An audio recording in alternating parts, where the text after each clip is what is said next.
Buon pomeriggio, un'altra puntata di preview, sempre pronti per raccontarvi l'anticipo della partita del Catania che andrà in scena, fra parentesi, domani alle 14:30, noi in diretta da Telecolor, su Telecolor a partire dalle 14. La partita del Catania che è in casa del Giuliano, ne parleremo oggi nella nostra preview, ovviamente parleremo anche del Siracusa e del Trapani e degli altri sport, questa volta con la pallanuoto. I miei ospiti in studio a partire, bentornato, bentrovato, Lucio Tosto, direttore generale dell'Atletico Via Grande. Ciao. Ciao Marco, ben trovato. Ben trovato anche a te, ben trovato come sempre, come ogni settimana, il nostro Ermanno Florio. Ciao Ermanno. Ciao Marco, buon pomeriggio a tutti quanti. E ben ritrovata come sempre la nostra splendida Anna. Ciao Anna. Ciao Marco e un saluto a voi che ci state seguendo. Io vi ricordo che potete interagire con noi scrivendo al 342 77 12855.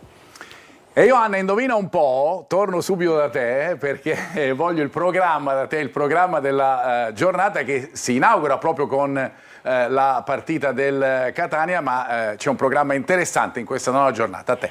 Inizia domani la nona giornata di campionato alle 14:30 con 3 partite: Foggia-Crotone, Giuliano-Catania e Picerno-Casertana. Domenica 12 ottobre alle 12:30 Monopoli-Salernitana, alle 14:30 Casarano-Cerignola, Cavese-Trapani, Cosenza-Atalanta Under 23, Potenza-Latina e Siracusa-Sorrento e alle 17:30 Benevento-Altamura. Passiamo alla classifica.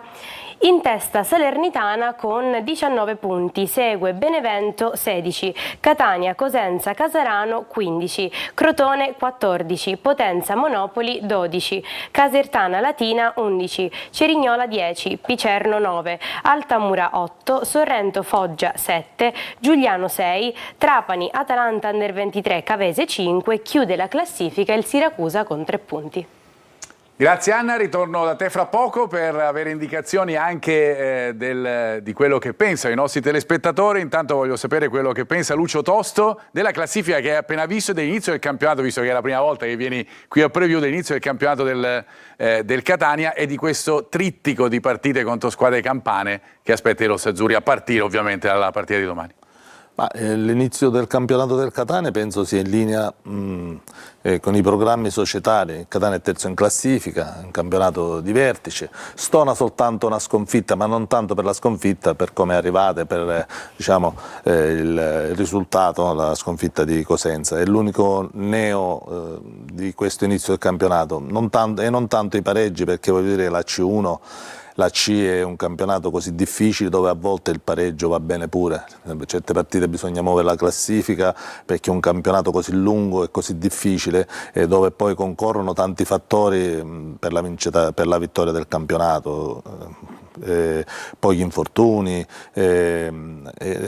allenatori di categoria. Il Catania penso abbia fatto benissimo a confermare un allenatore di categoria, un allenatore che ha sempre vinto comunque molti campionati e che sa tenere il gruppo in un certo modo, perché al di là dell'aspetto tecnico io penso che lo spogliatoio sia fondamentale in tutte le categorie, in particolare in questa categoria che è una categoria dove si vede poco calcio. Io mi ricordo raramente di essermi divertito in una partita di C, la guardiamo perché l'ultima, una almeno di quelle che ho vissuto io nelle ultime stagioni, ad esempio il derby fra Trapani e Catania è stata una partita e già ricordare una partita in 2 anni è importante dirlo, va. Che non è facile vedere spettacolo in C, perché sì, comunque ci sono, al di là di rose come quelle del Catania, composte da elementi davvero di categoria superiore, però il fattore atletico è fondamentale, dove si va a annullare molte volte quelle che sono le valenze che le squadre hanno come organico e come singoli. E intanto ti dico una cosa anche così per confermarla anche ai nostri telespettatori: oggi il Catania si è allenato in Campania, perché sono partiti nella mattinata di oggi, sono allenati nel campo di Marigliano. È stata una seduta leggera, una sgambata, ma si sono allenati tutti, per cui sono tutti a disposizione tranne Martic.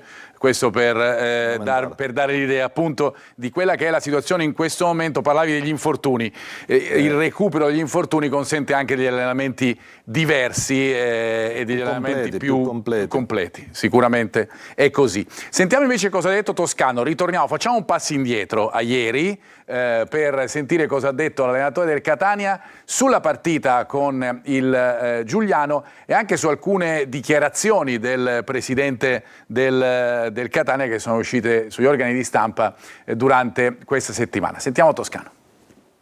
La partita di sabato ha, l'ho detto oggi ai ragazzi, ha un peso specifico elevato, perché i campionati sono fatti di momenti.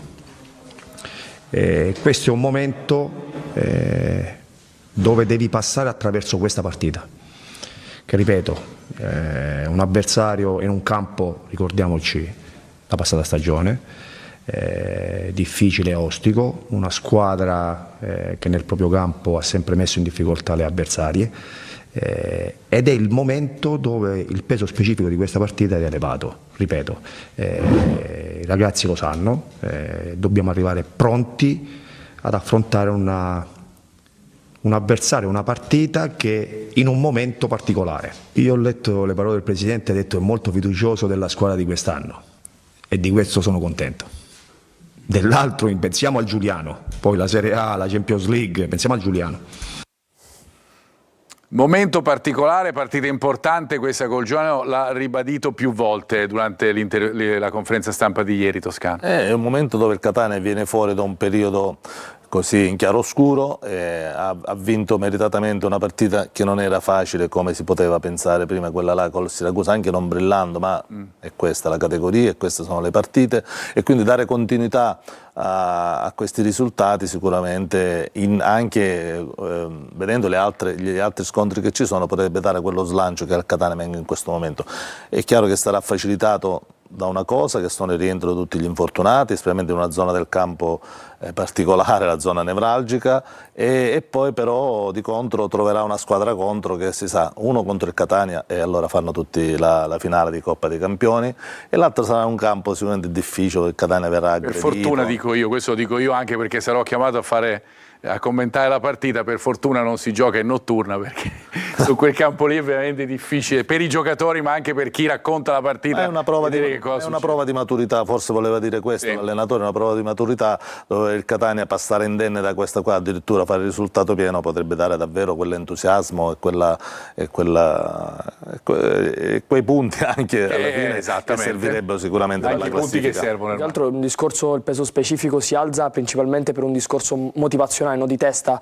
Lui parla sempre del discorso psicologico dei giocatori che comunque in qualche modo incidono a seconda se stanno bene o sono turbati, no? incide sulla prestazione, e lui sa dell'importanza, Toscano sa benissimo dell'importanza della partita di domani, perché con un risultato, con un bottino pieno, riuscirebbe in qualche modo a preparare quelle che sono le prossime due sfide in casa, che non neghiamocelo sono le partite che in qualche modo delineano il campionato del Catania, prepararle con una consapevolezza e una anche voglia diversa, ma non solo per i giocatori, anche per i 16, 18, 19, 20.000 persone che possibilmente saranno allo stadio domenica, quindi motiva il gruppo, i 3 punti di domani sono fondamentali, ma motiverebbe anche la piazza di per sé. Per quello che parlavo del trittico campano, a proposito ricordiamo anche perché lo diciamo sempre con un purtroppo davanti, è una novità per quanto riguarda quello che stiamo dicendo, cioè che i tifosi del Catania saranno presenti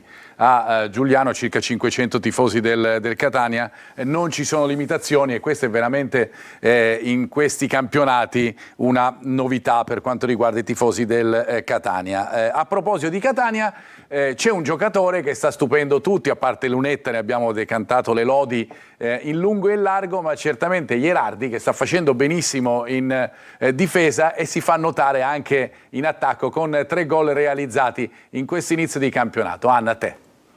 Mario Gherardi è una colonna difensiva del Catania, offre un mix di presenza fisica dominante e agilità sorprendente per un difensore così imponente. È cresciuto calcisticamente nella scuola del Genoa. Gherardi ha costruito la sua carriera accumulando esperienza in Serie B e in Serie C. Nella scorsa stagione però ha attraversato un momento critico, in 10 partite ha raccolto solo 124 minuti in campo e ciò ha acceso speculazioni su una possibile cessione immediata. Ma il cambiamento è arrivato al termine del mercato, torna in campo e trova la rete decisiva contro il Monopoli. Quest'anno Gherardi ha risposto da protagonista con 9 presenze su 9 da titolare e già 3 gol segnati. Adesso fra poco vi facciamo vedere invece, grazie Anna, un'altra grafica che è legata sempre a Gherardi, è la seconda proprio legata a questa lente di ingrandimento che possiamo mostrare subito e che vi facciamo vedere con il fatto che sia imprescindibile, l'abbiamo già scritto nella prima parte, e le varie partite in Serie B ma anche in Serie C, 153 con 13 gol in Serie C, di cui 3 sono gli ultimi realizzati in questa stagione con il Catania. Era un giocatore, l'abbiamo letto nella scheda, Lucio, che era andato un po' nel dimenticatoio. Stiamo parlando semplicemente di un 9-10 mesi fa, cioè il mercato di riparazione della stagione scorsa. Ma guarda, io penso che ogni giocatore ha la sua storia, il suo carattere soprattutto. Evidentemente Gherardi aveva bisogno di tempo per ambientarsi, non è facile venire a giocare soprattutto a Catania davanti a 20.000 spettatori, però anche l'anno scorso si vedeva che aveva delle doti importanti, poi magari ci sarà stato qualche infortunio, qualche calo sicuramente di forma sicuramente, però un giocatore di 1,95 riempie l'aria e poi la sua storia dice che fa tanti gol, vuol dire è un giocatore, un'arma importante per il Catania, e quindi quest'anno sta venendo fuori, ambientandosi, e penso che potrà dare un grande contributo da qua alla fine. Tatticamente stiamo vedendo uno Gherardi, si proponeva sempre, ma quest'anno lo fa con ancora più giudizio, secondo me. L'abbiamo visto andare alla conclusione più volte, a parte il colpo di testa dei 2 gol di inizio stagione proprio sul colpo di testa, ma andare proprio alla conclusione. L'ultima è stata quella nell'ultima partita col Siracusa, con il gol decisivo. Guarda Marco, in mente, pensando un pochettino allo Gherardi dello scorso anno, mi viene proprio in immagine chiara quello che è stata la partita contro il Giuliano, no? Sì. Quella persa 3-2 dal Catania, e io mi ricordo, vedendo la partita, allora non commentai molto positivamente. Gherardi lo vedevo molto in difficoltà sia sull'uscita dal basso che sulle marcature, sulla difesa a terra, proprio non lo vedevo molto quadrato. Fine settembre dell'anno scorso. Poi in realtà Gherardi ci ha dimostrato di essere un giocatore, come poi si è visto anche nel corso della stagione, imprescindibile, ma soprattutto perché ha potuto mettere in campo quelle che sono tutta la sua personalità. Il mister ci ha detto alto 1,95 m, è un giocatore comunque che ha una struttura importante, ma che ha anche un dominio, una conduzione importante, una conduzione anche facile, no? A differenza di altri che per quella struttura fisica fanno un pochettino più fatica, ed è un giocatore che si spinge tanto. L'abbiamo visto tantissimo, per esempio nella prima partita contro il Foggia, è andato dentro l'aria in degli sviluppi addirittura 3-4 volte solo nel primo tempo. Quindi è un giocatore che ha nel suo indole quello di essere un ottimo difensore, un ottimo marcatore, che sa leggere bene i tempi di giocata e di intercetto, però è un giocatore che secondo me sta crescendo anche a livello di consapevolezza, anche sotto l'aspetto dello sviluppo e poi di finitura del gioco. Questo è importante. Il gol di domenica ne è la certezza. Si trova lì in una zona dove si dovrebbe trovare un centrocampista, si spinge, guarda la porta e calcia. Comunque ci fa capire che sta bene, sicuramente questo è poi come l'ha raccontato, ha detto: visto che alcuni miei compagni non salivano, allora ho seguito l'azione per andare a fare gol. Questo significa sicurezza, sicuramente poi anche intelligenza tattica. Anche un progetto tattico dell'allenatore, poi ci sarà chi offre la copertura, quindi saranno cose provate e riprovate sicuramente. Anna, torno da te per i messaggi dei nostri telespettatori. Anche qui continuiamo a parlare di Gherardi, perché ci scrivono una domanda su Gherardi. Sembra il classico giocatore che attraversa un momento di fiducia fuori dal comune. Secondo voi la difesa potrebbe essere un fattore in più di questo campionato e Gherardi potrà continuare su questi livelli? Per Ermanno e Lucio, pensate che con una punta vera e non un trequartista adattato il gioco del Catania possa migliorare? Marco, dammi news su Caturano, l'hai intervistato domenica, a parte le parole, che impressione ti ha fatto? Ecco, perché ultima domanda. Quella più difficile sempre a me, va bene. Come sempre, dai. Ciao a tutti. Lunetta, punta o trequartista con il Giuliano? Allora, incominciamo da difesa, può essere un punto fondamentale, guarda, lo è sempre, no? Io dico che la differenza in tutti i campionati lo fanno i gol anche dei difensori. Per quello che stiamo vedendo, per le caratteristiche che ha, Gherardi non solo è un ottimo difensore, ma sicuramente, non dico andrà sicuramente a fare 6, 7, 8 gol che molte volte saranno decisivi, quindi oltre a quelle degli attaccanti molte volte la differenza la fanno i gol dei difensori, e ha queste caratteristiche, ce l'ha nelle corde, e sicuramente, ripeto, come ho detto prima, Toscano starà sfruttando anche a livello tattico questa peculiarità che ha Gherardi. Dell'attacco e di quanto gli attaccanti rispetto a un trequartista adattato come è stato Lunetta possono cambiare un po' l'atteggiamento della squadra, ne parliamo subito dopo la prossima parte della conferenza stampa di Toscano in cui parla proprio di questo. Invece con Ermanno siamo rimasti a Lunetta. Lunetta trequartista o tu come lo preferisci? Trequartista o attaccante? Io lo preferisco in campo. Ecco, e questo l'ha detto anche lui. Sì. Diciamo che riprendo le parole della settimana scorsa. Lunetta è un giocatore che per quella che è stata la partita per esempio di domenica, loro ti lasciamo tanto spazio, ti lasciamo tanto campo da attaccare, è ottimo come riferimento offensivo perché poteva in qualche modo allungarsi con facilità. Secondo me in partite differenti dove le squadre avversarie si abbassano un pochettino di più, lo preferirei più in zona da tre quarti, ma per lasciarlo più libero, perché comunque ti serve sempre quel riferimento centrale, fisso, che potrebbe essere Forte, potrebbe essere Caturano, che ti sa giocare un pochettino di più spalle alla porta, cosa che Lunetta sa fare ma non ha pienamente nelle sue doti, secondo me, tecnico-tattiche. Su Caturano vi dico, avete visto le interviste che abbiamo fatto, sicuramente era stanco, è un giocatore appena rientrato, è un giocatore che deve recuperare la condizione migliore.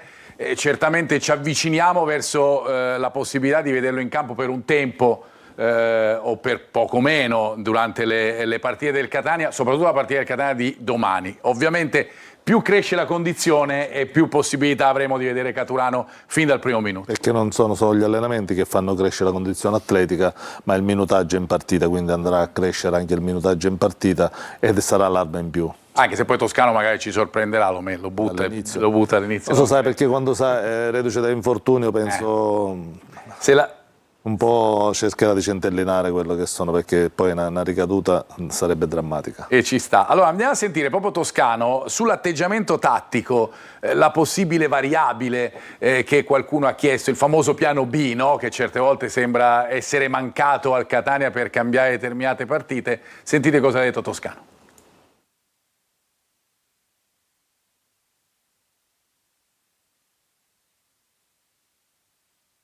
Credo che l'assetto variabile lo stiamo adottando già adesso, perché se noi in certe situazioni difendiamo a 4 o a 5 in base alla strategia da adottare, o a 3 se vogliamo giocarci la parità numerica, quindi la variabilità e la duttilità di questa squadra già si sta vedendo. Poi è normale che devi essere bravo e lucido a mettere la migliore formazione e i 5 cambi, che sono tanti. Per me una squadra forte è la squadra in panchina.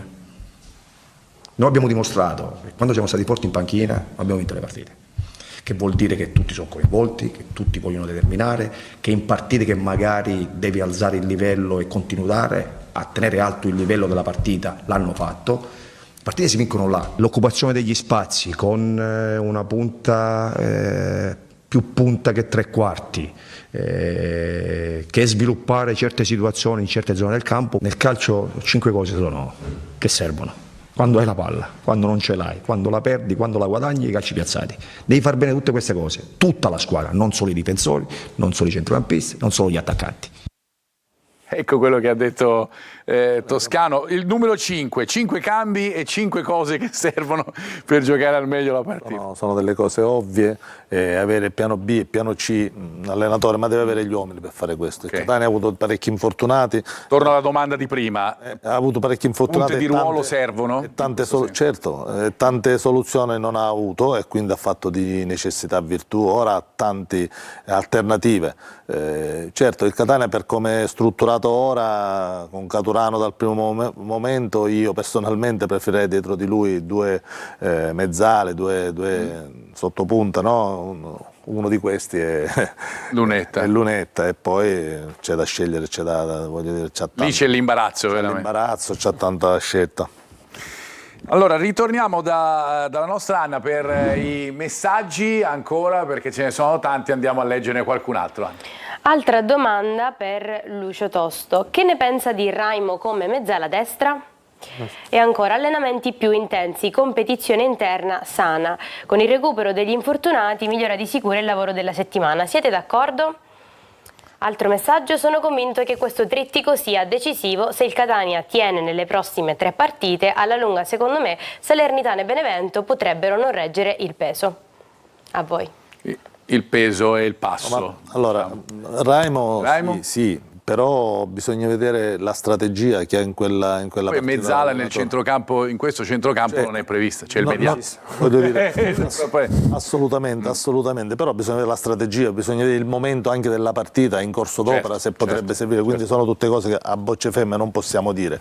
In determinate situazioni potrebbe essere, certo, in partenza penso che il Catania abbia tante alternative a questa. Del fatto che il ritorno di tanti giocatori, il rientro dagli infortuni, cambi radicalmente gli allenamenti. Bisogna vedere le condizioni atletiche di ognuno di loro. Però da quello che ci arriva anche dagli allenamenti, sappiamo di allenamenti proprio intensi, perché è chiaro che quando tu metti di fronte, faccio 2 nomi a caso, Di Tacchio e Aloi, e Aloi ce l'hai e hai la possibilità di far allenare Di Tacchio al meglio, non è una cosa certamente indifferente. Ecco, sicuramente la concorrenza, se è una concorrenza sana, visto che sono tutti giocatori che fanno da anni professionisti e quindi accettano quel tipo di concorrenza sapendo che sono a Catania, sapendo quella che è l'ambizione della piazza, secondo me stimola ancora di più i giocatori a dare oltre quello che sia il loro 100%, quindi secondo me la concorrenza all'interno di una squadra così è fondamentale. Volevo ritornare sul discorso, legandomi alla concorrenza, sul discorso del trequartista e la punta, no? Secondo me una mossa tattica che potrebbe attuare Toscano, non dico domani a Giuliano, ma possibilmente nelle prossime settimane, perché l'ho visto molto bene da subentrato, è anche quello di D'Ausilio, ecco la concorrenza, no? D'Ausilio messo 3 quarti e utilizzare le 2 punte vere, Forte o Caturano Rolfini, Caturano Lunetta, 4-1-2. come diciamo anche in qualche modo per essere imprevedibile, per prendere quella carta dell'imprevedibilità. Però ecco, l'importanza di avere tanti giocatori, puoi essere duttile in una maniera totale. Ma poi tante volte l'allenatore non mette le 2 punte, non le mette tutte e 2 in campo perché magari vuole avere l'alternativa in panchina per certo. Quindi magari non le mette principalmente. E adesso sappiamo che alcuni di loro, Caturano, Rolfini, Aloi, non sono ancora nelle condizioni magari di giocare tutta la partita, per cui questo cambierà anche, poi con il tempo. E poi non ci dimentichiamo che io penso, lui dirà sicuramente di no, avrà detto di no, ma diciamo, lui già sta pensando anche alle altre 2 partite. Sicuramente, sì. ma non lo dirà mai, questo è ovvio. Andiamo da Ermanno, torno da Ermanno, anzi, perché mettiamo come al solito, andiamo all'angolo tattico per mettere a confronto 2 situazioni di Giuliano e Catania. Sul Giuliano la difesa, perché non possesso, sui cross diciamo che un po' di difficoltà ce l'hanno. Diciamo che sui 15 gol subiti in 8 partite sicuramente la difesa avrà qualche colpa. Vediamo qua dal video proprio una situazione su cross dove subiscono il gol contro il Sorrento, mettono questa palla dentro del Fabbro ex Catania che va a attaccare la palla, qui poteva colpirla di piede visto che era una palla a mezza altezza, ci va di testa, e qui vediamo Davino, il terzino destro, classe 2005, che prova a gestire un pallone dentro area, un pallone ovviamente lì ingestibile direi, e la palla rimane lì e subiscono il gol. Qui invece col Trapani vediamo come Caldore, che è un ottimo marcatore, si mette a uomo appiccicato proprio all'attaccante, a Grandolfo, l'attaccante del Trapani. Zammarini e Del Fabbro ex Catania si dimenticano completamente dell'inserimento del giocatore da dietro, e qui era un'occasione difficile da gestire. Qua invece vediamo Caldore che in questo caso è in svantaggio rispetto al giocatore, perché l'attaccante si trova tra il difensore e la porta, e dopo una partita cosiddetta al limite sbraccia forse un po' troppo e regala il penalty al 100° al Trapani. Poi il Trapani sbaglierà portando al pareggio e a salvare anche la panchina di Cudini. Poi ne parleremo dell'allenatore del Giuliano. Certo, a vedere queste immagini non è che ci siano solo errori singoli, ma anche di reparto. Voglio dire, non c'è la marcatura, non c'è chi va a caccia della palla, e poi sono messi anche male, e tra l'altro poi nel primo gol, quello là, ecco perché c'è la confusione. Sì, l'avevo fatto vedere. Non marcano, non sono in linea, ma sono tipo sui riferimenti, ma un pochettino sfalsati. E poi, cioè, voglio dire, in tutte le categorie, poi quella è una palla da spazzare, senza guardare. Il giocatore spalle, cioè faccia alla porta, la deve mettere fuori in calcio d'angolo e finisce. Assolutamente. Quindi c'è anche un po' di presunzione, voglio dire. Andiamo a vedere adesso, Ermanno, invece sul Catania, perché ne abbiamo parlato più volte. Catania che sui cross, magari anche da quarto a quarto, ma in generale sui cross è una squadra che riesce a rendersi pericolosa. Riesce a rendersi pericolosa anche perché occupa finalmente, direi, rispetto a quello che si è visto a Cosenza, tanto gli spazi e tanto l'aria. Qui vediamo Donnarumma, che ormai per me è il treno numero 20 sulla corsia a sinistra, che arriva sempre puntuale, mette questo cross, diciamo anche abbastanza perfetto per la testa di Lunetta. Vediamo Casasola, Gimenez e proprio Lunetta che si muovono dentro aria, occupano quello spazio, e bravo Lunetta qui a incornare, un po' meno a centrare la porta. Però questa è una soluzione che sicuramente il Catania sa sfruttare, deve sfruttare, come ha fatto in questa occasione, ma come abbiamo visto anche col Cerignola, dove abbiamo visto ben poco, ma sui cross è stato, diciamo, l'unico pericolo. Le deve sfruttare, deve saper sfruttare anche contro il Giuliano, che in queste situazioni può soffrire e può combinare qualche piccolo pasticcio. Noi invece non ne combiniamo, proviamo almeno a non farlo, ci fermiamo, andiamo in pubblicità e torniamo fra pochissimo, ritornando a parlare ovviamente dell'avversario del Catania, cioè del Giuliano. Fra poco.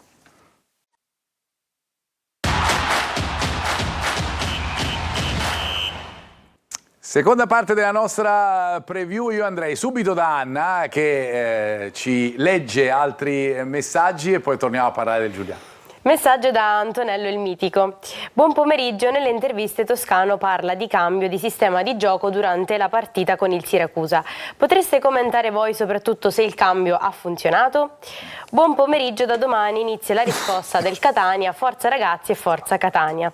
E poi so Marco che stavi aspettando questa domanda ed è arrivata. Ciao Marco, ma Giuliano ci sono presidenti da intervistare? Eccola, va bene questa. No, credo di no, anche perché andremo con altre prerogative, non saremo in diretta video, per cui non avremo intervistati prima della partita, per cui non credo che ci saranno presidenti da intervistare. Ermanno, a te chiedo sul discorso del sistema di gioco. C'è stata qualche variante durante la partita, dice Toscano, apprezzabile, meno? O notabile, Apprezzabile, poi ti ripeto, quando si guarda il calcio tutto è giusto e tutto è sbagliato, secondo me, non c'è verità assoluta, però sicuramente si sono viste tanti cambi, no? Se si parla di modulo, ma ormai il modulo è qualcosa passato, però si sono visti tanti cambi di tipologia di assetto in campo del Catania. Alle volte si è messa a 4, alle volte a 5, in qualche situazione molto bassa si è messa addirittura anche a 6, con i 3 giocatori davanti e Lunetta unico riferimento davanti. Seconda della strategia e del tipo di approccio e del tipo di atteggiamento e del tipo di partita che vuoi andare a fare, ma è una cosa abbastanza chiara ormai nel calcio moderno.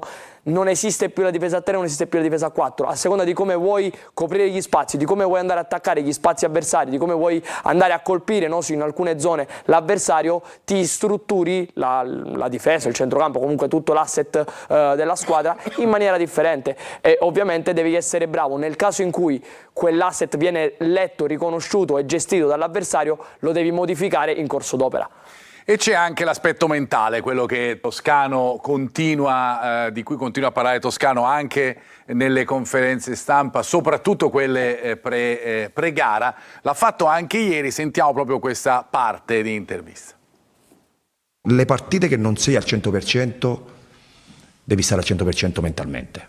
Quello è l'obiettivo che abbiamo, per far sì che non succedano quello che è successo in queste 2 gare, dove a Cerignola alla fine hai guadagnato un punto sulle dirette avversarie e sei andato a casa con un punto piuttosto che 0 come a Cosenza. Ha ritrovato fiducia la squadra, consapevolezza, capire dove siamo forti, e questa è la cosa più importante.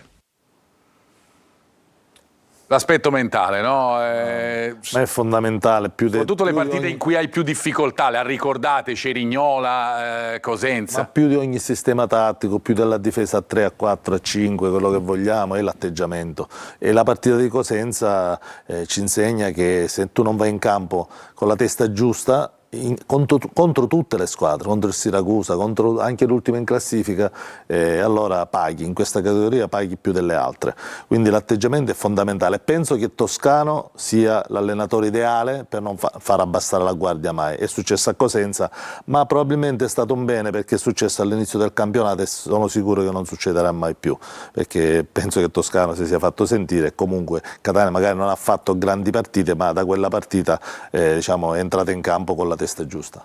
Ritorniamo, Ermanno, alle relazioni, no? fra le due squadre attraverso l'angolo tattico.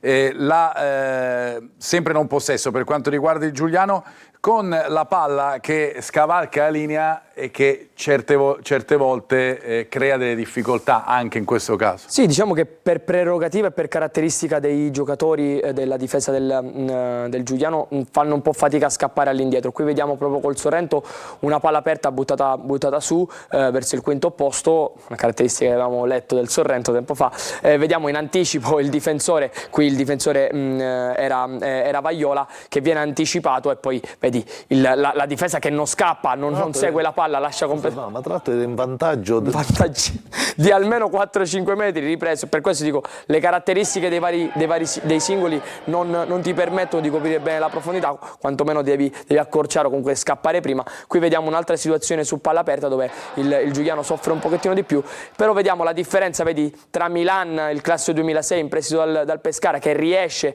a recuperare lo spazio, e Baglica, che invece è il classe 2003, che ha qualche fatica in più nel correre all'indietro. Però la grande difficoltà non è solo dei terzini o dei braccetti, se giocherà al 3 il Giuliano, ma è quello dei difensori centrali, che comunque non seguono quasi mai l'azione, non coprono mai lo spazio e qui liberano uno spazio. Conosciamo anche Del Fabbro, fra parentesi, o anche non certo difensore ma centrocampista, Zammarini, è una ex conosciutissima. Del Fabbro e Caldore sono degli ottimi difensori, sicuramente degli ottimi marcatori, però per quanto riguarda quelle che sono le corse lunghe, a livello di caratteristiche fisiche fanno un po' fatica. E allora il Catania come può sfruttare questa opzione? Sicuramente è chiaro, sicuramente transizione positiva, ripartenza. Sì, sicuramente lo vedremo meglio nei prossimi video, però in questo vediamo proprio come il Catania col Siracusa attua un tipo di atteggiamento, proprio un tipo di strategia dove si contiene, densa in zona centrale, tanti uomini centralmente, non vuole far giocare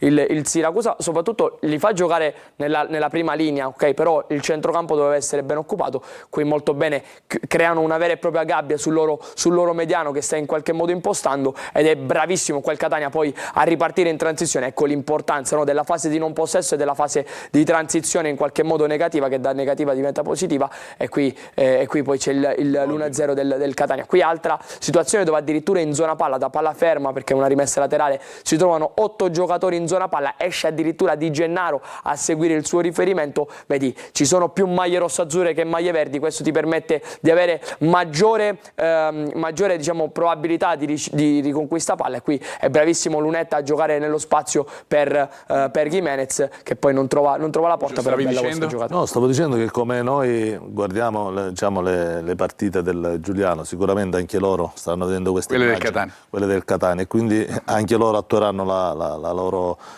tattica, che sicuramente non sarà quella di prestare il fianco al Catania. Troveremo sicuramente una squadra che non offrirà spazi come ha fatto nelle altre in quella partita. A proposito di tattica del Giuliano, io ne approfitto per collegarmi anche con Gregorio Morrone di Teleclub Italia. Gregorio, ciao, buon pomeriggio. È un piacere essere con voi ancora una volta e parlare di Giuliano Catania. Del Giuliano. E noi ti chiediamo subito questo, Gregorio, la situazione tattica, perché non so se la confusione si è ingenerata da quello che scrivono i vari tabloid che mettono la difesa a 3 nelle ultime partite del Giuliano, ma ha giocato anche con la difesa a 4. C'è un po' di confusione in Cudini secondo te oppure no? Sinceramente penso di sì, perché Cudini da quando ha messo piede a Giuliano è venuto con le idee chiare sulla carta, il 4-3-3, salvo poi cambiare modulo continuamente e passare a 3, adattando degli esterni a 3, quindi da terzo centrale, nel caso specifico Davino, il ragazzo preso in prestito da Napoli, che è un esterno. Quindi lui, diciamo, sulla carta, secondo i ruoli, ha un 4-3-3. Poi però, come vi ascoltavo, quello che contano sono i principi di gioco, e lo stesso Cudini in sala stampa più volte ha ribadito che loro hanno giocato a 3. È una difesa a 3 un po' ibrida, diciamo così. Che però ha portato dei frutti, no? Nell'ultima partita contro il Trapani, perché in effetti il Giuliano ha anche giocato una buona partita considerando come si era messa. Sì, sicuramente il Giuliano a Trapani ha fatto una buona prestazione, è stato fortunato perché ricordiamolo che oltre il 100° il portiere russo ha parato un rigore, quindi se avesse segnato, non ricordo chi l'ha cacciato del Trapani, staremmo parlando di altro, della terza sconfitta consecutiva dopo quella in casa di Salerno e Cosenza, e Trapani, chiedo scusa, quindi la quarta addirittura, no, è un po' di confusione. Comunque, sì, la quarta, comunque. Che in questo momento, sì, la quarta. Perché sto un po' perdendo i conti, perché ecco, Cudini che è un po' confusione da questo punto di vista. Niente ragazzi, la cosa da dire è questa: il Giuliano sia dai tempi di Napoli e poi con Bertotto ha sempre avuto un furore agonistico, il famoso occhio, i famosi occhi della tigre, che poi è anche il simbolo del club, che diciamo in campo a mio avviso hanno sempre fatto la differenza, cioè quella voglia di non perdere, di ribattarla, di ribellarsi al momento negativo è stato un marchio di fabbrica anche di Bertotto. Questo Giuliano lo abbiamo visto fare fino alla gara con la Salernitana, poi ha avuto 2 passaggi a vuoti clamorosi a Cosenza e in casa successivamente col Sorrento nello scontro diretto, e a Trapani ha dato segnali di ripresa, però è una gara, ecco, acciuffata con i capelli, e quindi non so adesso domani cosa vedremo. Senti, tutti si augurano no, io volevo che chiederti... ci sia almeno lo spirito che ha sempre contraddistinto il club, cioè la squadra, quello di voler reagire a qualsiasi avversità. Senti, invece a livello, a parte il sistema di gioco di cui abbiamo già parlato, chi ci possiamo aspettare? Ad esempio lì davanti, a parte Nepi, il vice capocannoniere, ci sarà Baldé con ogni probabilità? Allora, il reparto meglio fornito del Giuliano è sicuramente l'attacco. In difesa sono contati perché manca la Enza che è un titolare, altrimenti il vostro ex Del Fabbro non giocherebbe. Mancano i 2 esterni a sinistra, manca Campa e manca Lavardena. Bagli che è stato preso tra il mercato degli svincolati, non ha avuto nemmeno il tempo di allenarsi che è subito giocato. Quindi voglio dire, là davanti c'è l'imbarazzo della scelta. In questo momento c'è Esposito, il ragazzino 2008 che ha scalato le gerarchie costringendo alla panchina Borello, che per la categoria è un signor calciatore, ha già una buona carriera, ha fatto bene a Crotone. E a sinistra c'è l'imbarazzo della scelta tra Balde, Giambe e D'Agostino, perché D'Agostino non viene citato, ma D'Agostino è stato impiegato spesso da interno di centrocampo, quindi da terzo, da mezzala pura, e questo logicamente squilibra ancora di più la squadra verso l'attacco. Per questo motivo non viene dato titolare, perché sicuramente il Catania, che è una squadra di spessore, che vive un momento buono, che va per la maggiore, per la vittoria finale, è proprio il classico avversario da cui ti devi guardare a 360 gradi, soprattutto non puoi offrirgli il fianco alle ripartenze, alla qualità dei calciatori che ha, e quindi credo che per una sorta di equilibrio tattico verranno preferiti coloro che danno più garanzie dal punto di vista della tenuta. Poi ho visto le vostre immagini, sono chiarificatrici. È così, il Giuliano fatica a trovare quella compattezza anche nel recupero della palla, non tutti fanno lo stesso movimento, non tutti si muovono all'unisono, e queste sono cose che purtroppo cambiando gli allenatori, cambiando i moduli... In sintesi, Gregorio, è un po' quello di cui abbiamo detto all'inizio, no? Un pochettino di confusione, vedremo se ci sarà anche domani. Io intanto ti ringrazio, grazie e buon pomeriggio. Grazie a voi. A voi. E io ritorno invece subito in studio per andare da Anna per ascoltare ancora qualche messaggio da casa. Mario ci scrive: io vedrei meglio nel trio di attacco Lunetta con Cicerelli ed Ausilio, con staffetta d'Ausilio Caturano nel secondo tempo. Per il mister Tosto, non pensa che i molteplici infortuni dell'anno scorso siano legati agli allenamenti intensi di Toscano? E che ne pensa della mentalità del mister? Quando si gioca con squadre competitive come Cerignola e Cosenza, va in difficoltà e fa giocare spesso giocatori fuori ruolo e lontani dalla porta. Altro messaggio: quali sono le caratteristiche del centravanti Nepi? Come bisogna opporsi al suo strapotere? E concludo con un messaggio per Ermanno. Da Ignazio: buon pomeriggio a voi dello studio, bella trasmissione sportiva, un caro saluto all'esperto senza sombrero Ermanno, bravissimo. Ignazio, io sono d'accordo con te, perché io ho sempre detto che Ermanno ha quel non so che di spagnoleggiante, quindi... Va bene, poi organizziamo qualche ballo, qualche sangria, poi in altri momenti della trasmissione. Invece Lunetta, no, volevi iscriverti al discorso spagnolo? Assolutamente no. Capisco il portoghese. Okay. No, io parlavo degli infortuni perché io ne parlo da qualche tempo, quindi dell'anno scorso e quest'anno. Io vedo il Catania allenarsi su diverse superfici. Ora un sintetico, ora erba naturale, ora un campo più piccolo, uno più grande, quindi vanno da Mister Bianco al Cibalino e compagnia bella e girano altri campi. Secondo il mio punto di vista, uno dei motivi di tanti infortuni, che poi dovremmo valutare anche le altre squadre per capire se sono tanti o sono in linea con tutti gli altri, giusto? Ma comunque il Catania ha avuto l'anno scorso così tanti infortuni. Tu dici più i campi, i campi rispetto al lavoro dell'allenatore? O dello staff? Ecco, a parte che poi Toscano, allenamenti duri, lui cura la parte tattica, la parte tecnica, quindi l'aspetto fisico lo cura qualcun altro. Qualche componente dello staff, ma non penso sia questo, sia detto che è ovvio, è un discorso che in questo momento è vero che è giusto farlo, è anche un po' anacronistico, visto che gli infortunati stanno tutti rientrando. Parlava anche quelli dell'anno scorso. È chiaro, quelli dell'anno scorso. Ma anche quest'anno ci sono stati. Non ce ne sono stati pochi, questo sono lo sappiamo. fisiologici, gli infortuni nel calcio, però bisogna andare a vedere i motivi. Uno dei motivi, secondo me, potrebbe essere questo qua.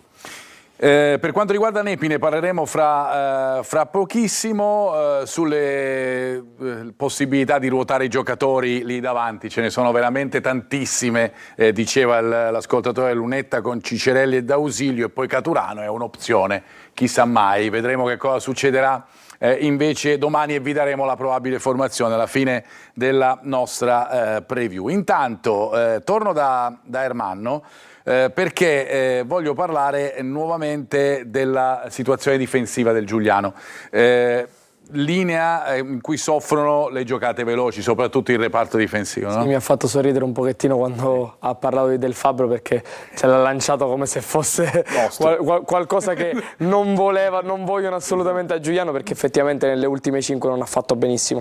Comunque il Giuliano è una squadra che soffre molto, soprattutto la difesa del Giuliano soffre molto quelle che sono le giocate veloci, il dai e vai di quelli che sono i giocatori come Ciuferri, come Florenzi, che assomigliano un pochettino in qualche modo a Cicerelli, mi somigliano a Stoppa, mi somigliano ad Ausilio, quindi questi giocatori dal baricentro basso, molto brevilini, molto funambolici, che giocano queste giocate veloci, non le riescono a leggere proprio benissimo. Dal video possiamo vedere, qui vediamo però il Cosenza, il Giuliano che è posizionato bene, quindi in linea questa volta e non sui riferimenti. Questa giocata di Florenzi in appoggio viene letta in modo buono da Del Fabbro e da Caldore, che accorciano e stringono il campo, ma vedi Davino sbaglia completamente la diagonale, non esiste la diagonale di Davino a Del Fabbro, e questo permette con una semplice giocata no look di tacco di ottenere quello spazio. Qui succede una situazione simile dove Del Fabbro e Caldore vanno a ingabbiare completamente l'attaccante, nessuno va sugli appoggi su questo scarico, che ovviamente era abbastanza prevedibile, visto che il giocatore si trova di spalle, non riescono a limitargli quella che è la giocata. Poi è bravo Ciuferri sicuramente a muoversi nello spazio stretto e a muoverla, però qua manca qualcosina dal punto di vista. Cosa manca, Lucio Tosto? Voglio dire, se andiamo a vedere questa immagine, voi vogliamo far lavorare una difesa, possiamo farla lavorare su questa immagine, quello che non si deve fare, perché abbiamo visto prima che non scappavano verso la propria porta, ora gli esterni, i due centrali vanno a chiudere, gli esterni rimangono larghissimi e nelle marcature voglio dire, non vanno sull'uomo, quindi c'è un po' di tutto nella difesa del Giuliano, speriamo si verifichi anche domani contro il Catania, perché se c'è davvero da studiare o da far lavorare con la difesa, ripeto, queste immagini possono servire a tantissimo. A proposito di Catania, dicevamo prima appunto anche la possibilità di giocare nello spazio, no? Per i rossazzurri che sono riusciti a trovare queste opportunità. Sì, ci sono due clip, la prima ricorda un pochettino quella che la difficoltà del Giuliano analizzata in poc'anzi, e l'altra invece riguarda un pochettino questa della giocata veloce. Qui vediamo Quaini con una ripartenza, gioca in profondità su Lunetta ovviamente se gli dai quei 45-50 metri di campo anche con due avversari accanto riesce a trasportarseli con loro, a trasportarseli con lui e attaccare bene lo spazio. Qui ecco quello che ti dicevo prima, no? Mi ha colpito molto la connessione tra D'Ausilio e Caturano. Qui c'è una giocata veloce nello spazio, attaccare lo spazio di Caturano, che poi si trova a tu per tu col portiere, bravo Farroni a coprire bene la porta. Però ecco perché ti ho detto prima, ti ho anticipato il discorso di D'Ausilio, perché D'Ausilio a me in quella posizione là l'anno scorso mi ha colpito tantissimo nelle ultime partite con l'Avellino, e soprattutto perché mi ricordo che con l'Avellino giocava da trequartista e davanti c'erano due attaccanti di poco peso come Patierno e Lescano, che sicuramente possono essere, diciamo che secondo me Caturano e Lunetto, Caturano e Forte possono essere dello stesso peso specifico. Possono essere paragonabili o dello stesso peso specifico. Io vado adesso dal nostro Marco Petrolito a Siracusa. Stiamo vedendo prima le immagini del derby che non ha detto bene alla squadra aretusea. Marco, buon pomeriggio. Buon pomeriggio a voi. Però adesso arriva una fase del calendario, soprattutto anche il prossimo avversario, magari un po' meno difficile per la squadra di Turati, perché diciamo che insomma le prime avversarie sono state veramente complicate, tutte le prime della classe praticamente ha affrontato il Siracusa. Sì, è proprio così, i tifosi chiedono una inversione di rotta molto rapida sia nel gioco ma soprattutto nei risultati per il Siracusa, che a partire da domenica che affronterà il Sorrento al Nicola De Simone alle 14:30, avversari che tra l'altro probabilmente arriva in quello che potrebbe essere il momento giusto per il Siracusa, vogliono a tutti i costi insomma svoltare e uscire da questa situazione che li vede ancora ultimi in classifica a quota 3 punti. Il derby di Catania ormai alle spalle, bisogna guardare avanti come aveva detto Turati subito dopo la partita del Massimino, e dunque ecco che l'occasione migliore per tornare a fare punti, riprendere la corsa salvezza bruscamente interrottasi dopo la vittoria con il Potenza e le due sconfitte con Cosenza e Catania, può assolutamente riprendere. Naturalmente ecco, ricordiamo che domani ci sarà la rifinitura, quindi per definire un po' quelle che saranno le ultime di formazione, anche se il Siracusa reduce da 2 giornate di allenamento a porte aperte in cui ha diciamo, consentito ai suoi tifosi e al pubblico di assistere alle sedute di allenamento, quindi la squadra di Turati ha diciamo, dialogato anche con i tifosi, una sorta di incontro chiarificatore per guardare al futuro con maggiore sostegno e maggiore voglia di continuare a far bene, quindi diciamo ambiente che è molto sereno. Qui a Siracusa si sapeva che le prime partite, come avete ricordato da studio, erano molto complicate, ma adesso a partire da quella col Sorrento ecco, arriva un filotto di gare che possono sorridere finalmente alla formazione azzurra. E allora facciamo un po' il punto di quella che può essere, a proposito di formazione azzurra, anche perché ad esempio Molina era entrato un minuto nella partita del Massimino e poi è uscito, potrebbe essere invece dell'incontro con il Sorrento, Marco.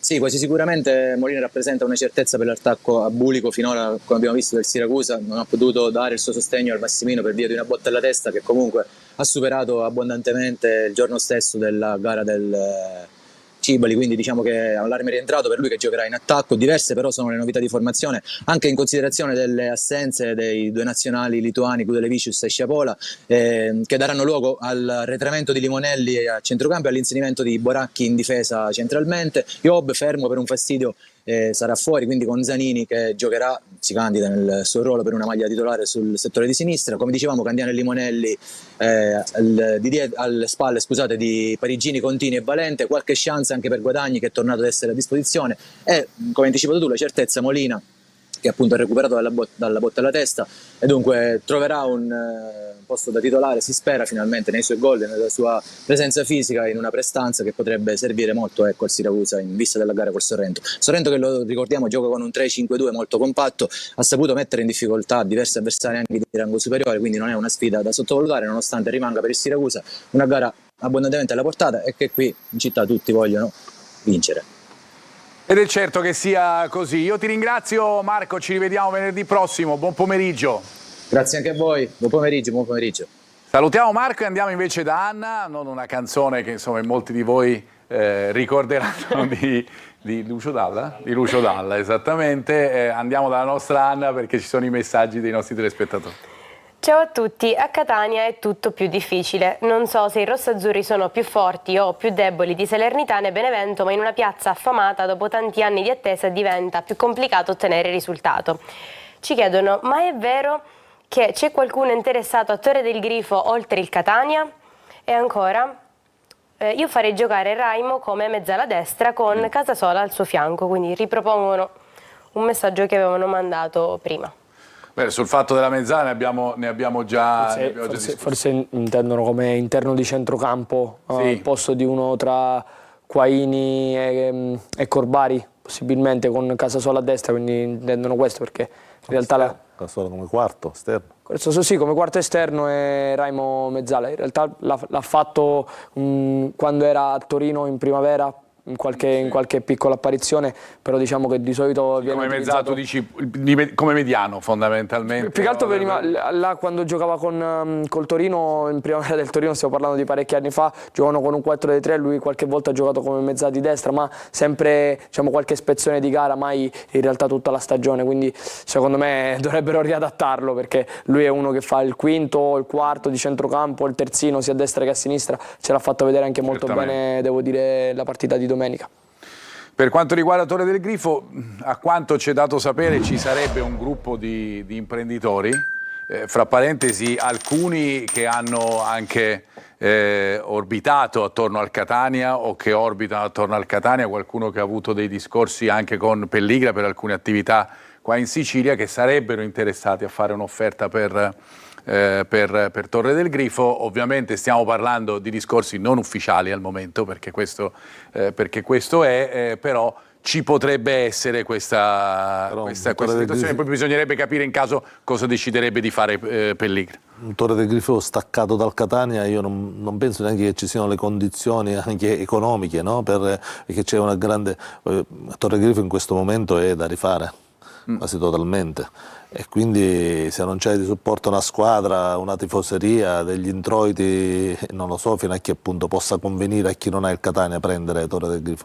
Il mio pensiero. Soprattutto chi non ha una squadra di calcio alle spalle. Vedremo che cosa succederà, chiaramente la prossima settimana sarà decisiva in questo senso. Ovviamente non commentiamo i rumors, non ha molto senso, vi diciamo un po' quello che sappiamo in questo momento. A proposito, sappiamo delle statistiche a confronto del Catania con il Giuliano per mettere in risalto quelle che sono le differenze, le notiamo proprio attraverso le statistiche a confronto che ci fanno vedere sia i gol fatti, che sono ovviamente, e quelli subiti, una differenza notevole, vedete i 2,15 sono quelli fatti dal Catania e quelli subiti invece dal Giuliano. I punti sono chiaramente molto, molto diversi, che lo sappiamo, e anche il valore della squadra, e compreso Ermanno l'obiettivo finale ovviamente. Allora il Giuliano in realtà da inizio anno non ha mai parlato di un obiettivo prestabilito, però sicuramente l'anno scorso, vista l'ingresso nei playoff con Bertotto, volevano in qualche modo cercare di ripetersi, ripetersi e ripetersi anche meglio, però vedi già dai dati che sono semplici e sono anche pochi, si vede però quello che è la differenza di cui parlava il giornalista di Giuliano, no? Hanno un attacco che effettivamente è un buon attacco, un attacco di qualità con Nepi e altri interpreti importanti. La difesa invece è il reparto un po' più scoperto, che fa un po' più acqua, vedi anche i tanti infortuni che hanno condizionato sicuramente quello che è l'inizio di stagione. Poi ovviamente il valore è differente, c'è da dire che il Giuliano, come ha detto anche prima il giornalista di Campano, è una squadra che si basa molto su quella che è la caratteristica, garra, no? la garra, sì, proprio tornando al discorso dello spagnolo, la garra, no? E quest'anno un po' sta mancando, cosa che l'anno scorso gente come De Rose o Caldore riuscivano a dare in maniera diversa. Vi facciamo vedere, prima di chiudere questa parte, le grafiche invece relative all'allenatore e al giocatore più rappresentativo della squadra. L'allenatore Cudini, che ve lo ricordiamo è subentrato è un subentrante in questo campionato, poi ha fatto le 2 giornate, poi ha perso 3 partite consecutivamente con Salernitana, Cosenza e Sorrento, e ha pareggiato invece l'ultima con il Trapani. Diciamo che insomma è un allenatore che è certamente in discussione, anche se l'ultimo pareggio gli ha certamente salvato la panchina. Invece andiamo a vedere quello che è il giocatore più rappresentativo e che, fra parentesi, in questo momento uno dei migliori del campionato, vale a dire Alessio Nepi, vice capocannoniere del torneo. Vi facciamo vedere le cifre perché sono importanti: 7 reti in questa stagione, perché ne ha fatta una anche in Coppa. Solo Gomez in campionato ha fatto meglio di lui. 7 reti per il giocatore del Crotone. Non ha mai avuto un avvio di campionato così importante, non è stato mai così tanto prolifico, però lo è stato nella seconda fase della stagione scorsa, proprio con il Giuliano, in cui ha segnato 6 gol in 14 presenze, per cui è certamente... Tra l'altro l'anno scorso aveva la concorrenza di Padula, che era un giocatore che ha fatto benissimo l'anno scorso a Giuliano e che aveva delle caratteristiche totalmente differenti. L'anno scorso era un giocatore di cui abbiamo parlato, perché mi ricordo soprattutto in vista del primo playoff del Catania, e mi ricordo di sì, è un giocatore che subentra. Quest'anno invece si sta trovando e ha fatto, se non sbaglio, 6 gol in 14 presenze, che non sono poche per uno che subentra ogni partita. Quest'anno ha una media di un gol ogni 100 minuti, ogni 102 minuti, quindi è un giocatore sicuramente da attenzionare. Da tenere in considerazione, proprio sull'attaccante ti sei concentrato nella ultima clip che facciamo vedere dell'angolo tattico proprio prima di andare in pubblicità. Sì, rispondiamo anche al nostro, diciamo, al nostro telecronista, scusate, al nostro commentatore, che vediamo Nepi, no? Si muove molto dentro area, è il suo habitat naturale, quello degli ultimi 16 metri, ed è un giocatore molto bravo e molto intelligente a trovare il suo spazio all'interno dell'area, staccandosi molto bene da quella che è la marcatura dell'avversario. Qui vediamo sul cross di Njambé, colpisce di testa, non trova la rete. Qui invece l'ultima contro il Trapani è bravo. Qui c'è una situazione un po' di palla confusa, viene sempre cercato perché lui è un giocatore, il classico ariete che gioca, spara alla porta, che spizza, che cercano poi la seconda palla con lui per attaccare la profondità. E qui vedi, è molto bravo a muoversi all'interno dell'area, qui addirittura nell'area piccola, liberarsi dal suo marcatore e andare poi a segno. È un giocatore che fa per lo più gol di testa, il 1,90 m lo rappresenta, che si muove tanto all'interno dell'area, ma che con la Salernitana ha fatto anche un bel gol da fuori area. Quindi è un giocatore che, se fossi, diciamo, toscano, ok, dal punto di vista tattico, cercherei di marcare quasi sicuramente a uomo, in qualche modo, soprattutto nelle palle aeree o nelle palle laterali da Di Gennaro o da Gherardi, se si dovesse spostare, e poi altra cosa da tenere d'occhio, soprattutto quelle che sono le seconde palle, perché faranno tante, secondo me, giocate lunghe su di lui spizza, e i giocatori che gli giocano accanto, Esposito, Njambé o Baldé, sono dei giocatori molto funambolici e che possono attaccare la profondità. Sta facendo molto bene Nepi. Io dico che Di Gennaro, secondo me, è un giocatore che può contenerlo al meglio, è un giocatore che si adatta alle caratteristiche di Gennaro, secondo me. Ci fermiamo per il momento, ritorniamo fra pochissimo. Vedo anche collegato il nostro Franco Cammarasana. Fra poco, dopo la pubblicità, parleremo anche del Trapani. A fra poco.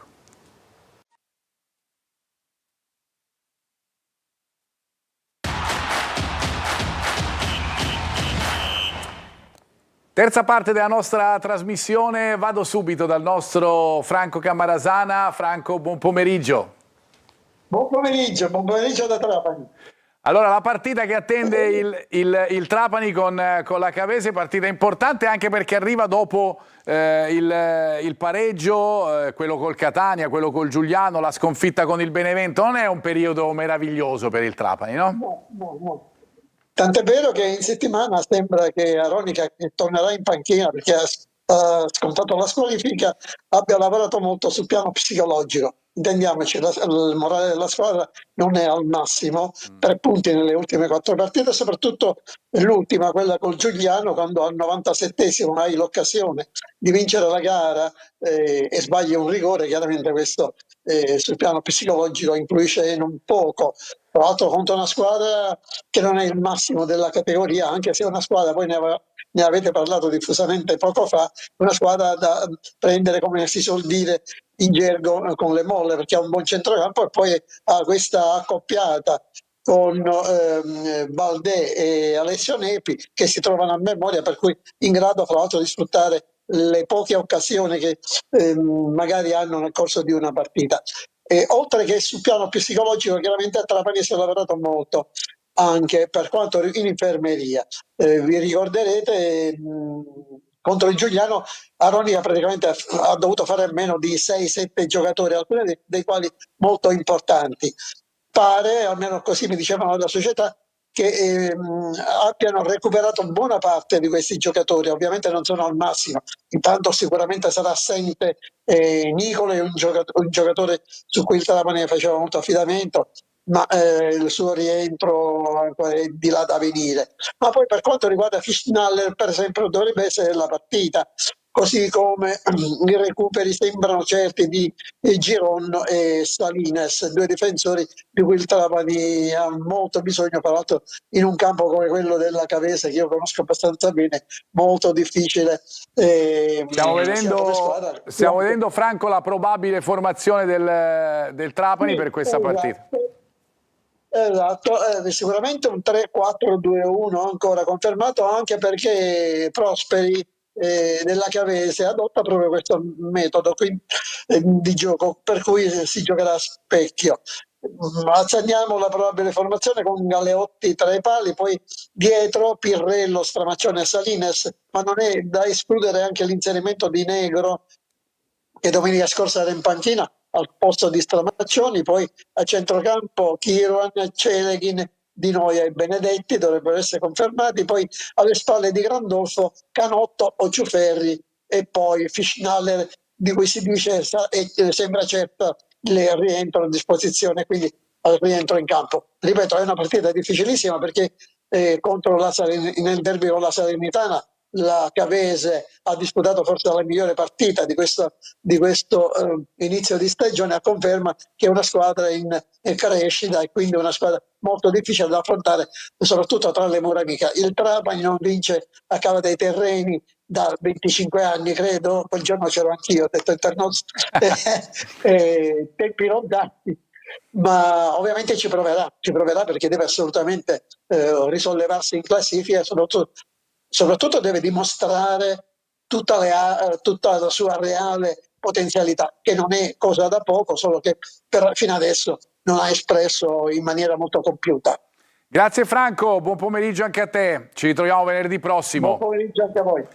E allora ritorno da Ermanno per vedere insieme a Lucio ancora alcune caratteristiche del Giuliano, questa volta nella fase di possesso, questa volta quando attacca il Giuliano, combinazioni offensive per ricercare appunto il giocatore che poi arriva a rimorchio. Sì, questa è una giocata che hanno fatto spesso nella partita contro il Trapani, ma ho rivisto anche nella partita contro la Salernitana e nella partita contro il Sorrento. È una combinazione che fanno soprattutto su palla laterale. Qui vediamo De Rose che trova ottimamente Prezioso in una zona di half space, quindi nell'intermezzo, bravo qui l'esterno a ricevere palla. Vaglica che poteva giocare frontalmente con il giocatore libero, ma decide, perché vede e conosce ormai quasi a memoria, si trovano i due, ricerca la giocata su Zammarini che attacca quello spazio, e poi non è proprio bravissimo l'ex Catania a trovare la porta. Qui vediamo Baldé invece imbucare per Esposito che fa una giocata alla Guti di tacco e no look a memoria per il compagno che va a ricevere lo scarico, e anche qui Zammarini non è proprio precisissimo, il giocatore che ha siglato 44 presenze, 4 gol e 4 assist col Catania non è bravo a trovare la porta. Però ho voluto analizzare quella giocata di Esposito perché, sai Marco, a me piace sempre soffermarmi su quelli che sono i giovani, su quelli che sono soprattutto i giovani italiani. Italiani di qualità. Di qualità, e lui secondo me, come ha detto già il collega, è sicuramente un giocatore che farà vedere quelle che sono le sue qualità quest'anno, ma spero anche negli anni a venire, anche per quello che può essere il suo futuro in categorie maggiori. Attacca la profondità invece dopo la conquista della palla, un po' quello che abbiamo visto nel Catania, soprattutto nella partita con il Siracusa, può essere riproponibile in chiave Giuliano? Sì, loro lo fanno in maniera diciamo differente, perché non attaccano la profondità in maniera diretta, o se lo fanno soprattutto su delle seconde palle riconquistate nella zona centrale del campo. In questo caso fanno più che altro questa giocata, diciamo queste palle lunghe per ricercare la punta, e nel ricercare quello che è il vertice offensivo. Qui non è Nepi ma è Olivera o Isaac che spizza questa palla sulla spizzata. Ecco perché vi dicevo prima, no? La ricerca non solo dell'attaccante del vertice dentro l'area, ma anche in queste situazioni, e poi da lì Esposito è molto bravo a imbucare verso Njambé, se non sbaglio, che ha diciamo nelle sue corde quella che è la velocità. Quindi questa potrebbe essere un'occasione pericolosa per il Catania, perché se il Catania dovesse andare sui riferimenti devono essere bravi, nel caso in cui esce il centrale di Gennaro, i due braccetti a chiudere la diagonale. Ma poi non danno punti di riferimento, al di là di Nepi, si muovono tutti negli spazi e non danno un punto di riferimento, quindi non è una squadra facile da bloccare là davanti. Ho visto che si incrociano anche là quello di colore che è Baldé e Njambé, sono due. Si muovono tantissimo e non danno punti di riferimento, quindi non è una partita semplice. E che il Catania, fra parentesi, sono giocatori che ha subito anche nella partita di cui parlavi poco fa, del fine di settembre dell'anno scorso. Allora, volevo tornare innanzitutto a vedere ancora le grafiche delle ultime partite del Giuliano. Ne abbiamo parlato diffusamente, ma almeno mettendo in grafica i risultati si capisce ancora di più qual è il momento, e lo vedete chiaramente. Le ultime 5 noi le evidenziamo proprio per questo, per capire il momento della squadra. Sono 3 sconfitte consecutive e 2 pareggi all'inizio e alla fine di questo miniciclo, di cui quello più importante è sicuramente, sì certo, il derby a Cava dei Tirreni, ma quello di Trapani ha veramente, secondo noi, salvato la panchina a Cudini, con una vittoria, 3 pareggi, 4 sconfitte in queste prime 8 giornate di campionato e 6 punti. Per i precedenti, di cui abbiamo anche una connotazione storica questa volta, invece, vado da Anna. Le partite precedenti sono nel 2024 3-2, nel 2023 0-1 e nel 98 1-1. Io vi dico anche cosa ci suggerisce l'intelligenza artificiale, 1-2 con gol di Cicerelli, Nepi e Caturano. L'ultima volta ci stava azzeccando quasi l'intelligenza, sai Marco? Se fa gol Caturano al 96esimo è 3-0, preso completamente, e preso anche i marcatori, perché aveva detto Lunetta, Gherardi e Caturano. Se ci volete seguire per andare poi a fare le scommesse, no, tanto comunque non stiamo facendo pubblicità a nessuno. Finisce, no vabbè, no, a Lucio Tosto non lo posso domandare come finisce la partita, chiaramente, perché ma io penso che abbiano un punto debole, che è quello là della fase difensiva, quindi il Catania che ha nel proprio attacco delle corde importanti, penso che possa fare una partita. L'unico problema secondo me potrebbe essere se il Giuliano non lascia spazi e si mette dietro. E quindi questo per il Catania potrebbe essere qualche problema da sbloccare, ma anche gli uomini per fare questo, i vari Cicerelli, c'è uomini che saltano l'uomo e fanno la superiorità numerica, quindi è tutto come entra in campo, come diceva l'allenatore, e l'atteggiamento che avrà il Catania in partenza in questa partita. L'atteggiamento è fondamentale del Giuliano, abbiamo già parlato. La sensazione è di vedere domani una partita in cui loro proveranno almeno inizialmente ad attendere il Catania. Secondo me sì Marco, perché è una squadra che principalmente non deve perdere, perché Cudini sa che la panchina diciamo che scricchiola abbastanza, e quindi sai, un pareggio anche in casa o la tieni fino all'80° sull'equilibrio, rischiando il meno possibile, può essere qualcosa che lo può avvantaggiare anche nei minuti finali. Quindi secondo me il Giuliano, soprattutto perché ha visto che quando le altre squadre, vedi il Siracusa, cercano di fare la partita e cercano di offendere con tanti uomini, il Catania è molto bravo ad attaccare lo spazio e la profondità, e secondo me eviterà proprio quello. Quindi lati loro li avranno esattamente. Possibilmente prima parlavamo di moduli, no? A 4, ma io ho l'idea che potrebbero mettersi a 3 con l'idea di mettersi poi a 5, abbassando proprio gli esterni. Quindi secondo me sarà una partita molto bloccata. La prima mezz'ora, la classica partita di Serie C, non bella, mi spiace. Falletti, esatto. Di solito c'è lo spettacolo, avevi detto all'inizio della trasmissione.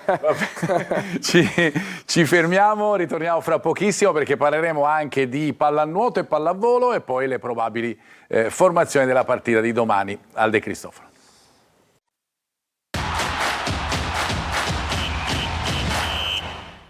Riprendiamo la nostra preview, ultima parte. Allora, io comincio l'ultima parte in bellezza con la nostra Anna, con i messaggi da casa. Con gli ultimi messaggi che ci sono arrivati, ci chiedono ancora: buonasera, quando rientra Aloy?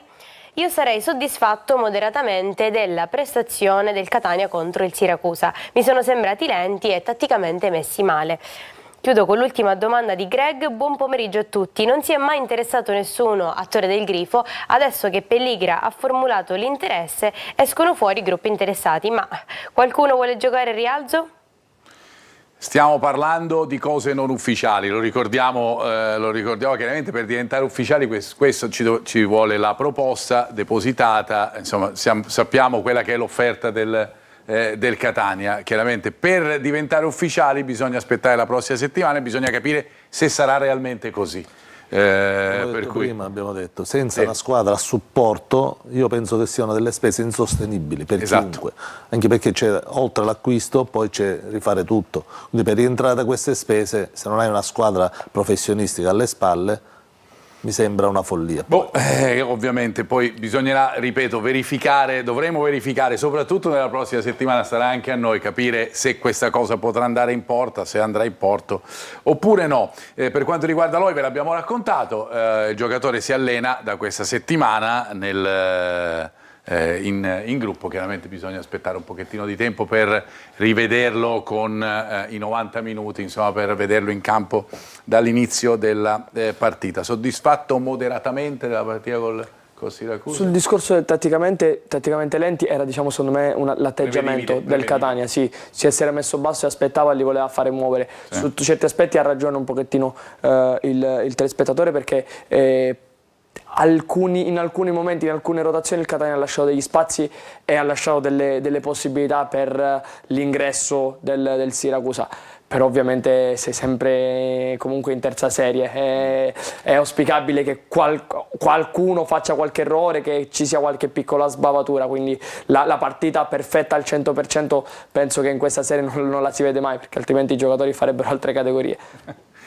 A proposito di altre categorie, c'è la categoria maggiore della pallanuoto, dove ha esordito l'Orizzonte Catania Kip Catania con una vittoria sonante 26-4 contro il Civitavecchia. Domani però c'è una partita abbastanza difficile contro Rapallo alle 15 e si giocherà in casa delle Liguri, che hanno vinto a Bogliasco la prima 18-7. Sentiamo la giocatrice dell'Orizzonte, Daphne Bettini. Dopo la prima partita stagionale in casa che serviva a noi per rompere il ghiaccio, arriva sabato il primo incontro importante di questa stagione, che ci vedrà appunto anche in Champions, quindi tante altre partite importanti sia in Champions che in campionato. Andremo a Rapallo a sfidare il Rapallo in una piscina in cui non è mai semplice giocare. Abbiamo davanti una squadra con tanti nuovi innesti e con delle importanti singolarità. Andiamo là sicuramente per fare un'ottima prestazione e per vincere. Il Rapallo vuole tornare tra le grandi di questo campionato e ha appena raggiunto l'obiettivo dei gironi di Champion, quindi ci aspetterà una partita sicuramente tosta, ma noi siamo l'Orizzonte, quindi saremo pronti a dare tutto. Certo. Ritorniamo in studio per andare a vedere invece, andare a sentire invece le parole di un giocatore della Sviluppo Sud Catania. Stiamo parlando di pallavolo, perché domani alle 18 c'è un allenamento congiunto con Modica al Pala Catania. È praticamente l'ultimo test match prima dell'esordio in campionato contro Macerata, sempre al Pala Catania, lunedì 20 ottobre alle 20:30. Fra parentesi, domani parlerà anche il presidente della Sviluppo Sud, dando anche delle indicazioni anche abbastanza importanti, ci risulta, su quello che è la stagione. Ma intanto andiamo a sentire Cottarelli, palleggiatore della squadra catanese. Ci sentiamo bene, stiamo giungendo al termine, stiamo ancora caricando un po' i pesi. Adesso è una settimana che diciamo piano piano, arrivando alla partita di lunedì 20, incominceremo a scaricare. Sarà un bel test, perché è l'ultimo test prima della fine del campionato, e niente, noi puntiamo a fare una bella partita e la considereremo sì un allenamento congiunto, ma comunque un test per vedere come siamo messi. Sarà molto importante, so che il Pala Catania ci ha giocato anche un anno, è tanto grande, quindi spero di vedere molte persone al Pala Catania che ci aiutino, e giocheremo una partita molto importante, molto difficile, la prima in campionato contro un avversario ostico, e quindi sarà molto importante l'apporto del pubblico e vi aspettiamo tutti al Pala Catania. Vi ricordiamo anche che a proposito di squadre di elite del panorama catanese, domenica al Pala Catania alle 17:30 c'è la Meta Catania super sfida con Roma 1927, altra partita entusiasmante. Insomma, c'è da divertirsi a Catania quando si vuole andare a vedere, oltre al calcio, anche gli altri sport: pallavolo in Serie 2, pallanuoto in Serie 1, campione d'Italia, sia per quanto riguarda la pallanuoto femminile, sia il futsal di cui abbiamo detto in precedenza. Ritorniamo al calcio con la probabile del Giuliano. Ve l'abbiamo disegnata in due fasi, appunto per la confusione di questo momento, perché questa è quella che ipotizziamo ed è insomma una delle formazioni che abbiamo visto anche nelle ultime partite di campionato, con questa difesa a 3, con la possibilità ovviamente abbassando Vaglica di trasformare la difesa in questo caso a 4, ma con un po' di difficoltà. Questa è l'opzione con i 3, ma durante il campionato c'era stata anche un'altra opzione che vi facciamo vedere nella prossima grafica. Diciamo che quella che vi abbiamo fatto vedere è la probabile. Questa è un'opzione che c'è stata con appunto la difesa a 4, con Vaglica abbassata a sinistra, con Borello in campo e magari Esposito dall'altra parte nell'eventualità, con solo De Rose e Zammarini nei due e i due attaccanti. È un'opzione in questo momento secondaria, ma ripeto, è una squadra che ha alternato difesa a 4, difesa a 3 nella stessa partita, e dunque abbiamo preferito darvi queste due possibili chiavi di lettura rispetto a quello che abbiamo visto fino ad ora anche in campionato. Andiamo a vedere invece la probabile del Catania con il solito dubbio lì a centrocampo, Corbari-Quaini, probabilmente più Corbari. Se l'altra volta avevamo detto più Quaini, in effetti poi ha giocato Quaini, questa volta vi diciamo più Corbari e giocherà Quaini. No, invece vi diciamo più Corbari con Di Tacchio lì a centrocampo.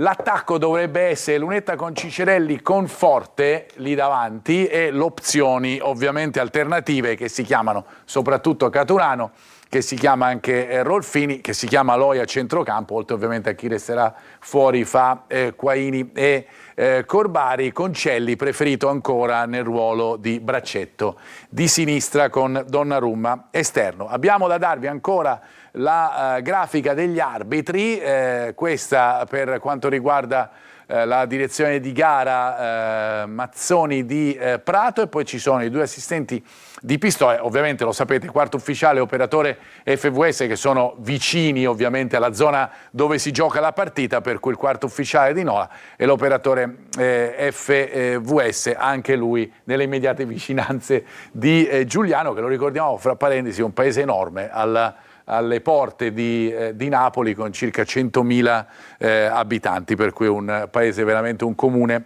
enorme. Va bene, non mi resta che salutare Lucio Tosto. Lucio, hai visto, dicevo, alle 4 ce la facciamo, sono le 4 e 3 secondi. Perfetto. Perfetto. Grazie Marco per l'invito. Grazie Lucio, ci rivediamo sicuramente alla prossima. Noi ci rivediamo invece venerdì con il nostro Ermanno. Ciao Ermanno. Ciao Marco, sicuramente la prossima volta non metterò ancora il sombrero perché è ancora presto, però no, ovviamente. Possibilmente qualcosa anche di perché poi sudi, non vorremmo vederti scocciolare durante peccato. Buon pomeriggio Marco. Anna, peccato, vero? Ma se lui si mette il turbante, tu cosa? Non lo so, ci penso e vi faccio sapere. Ce lo dici venerdì prossimo. Venerdì prossimo. Ciao Marco, grazie a te e grazie a voi per averci seguito. Ricordiamo, così siamo in chiusura, l'appuntamento per domani alle 14, incominciamo con Diretta Stadio, questa puntata la potete rivedere on demand sul nostro sito siciliaweb.it. Grazie per averci seguito, un buon pomeriggio a tutti voi.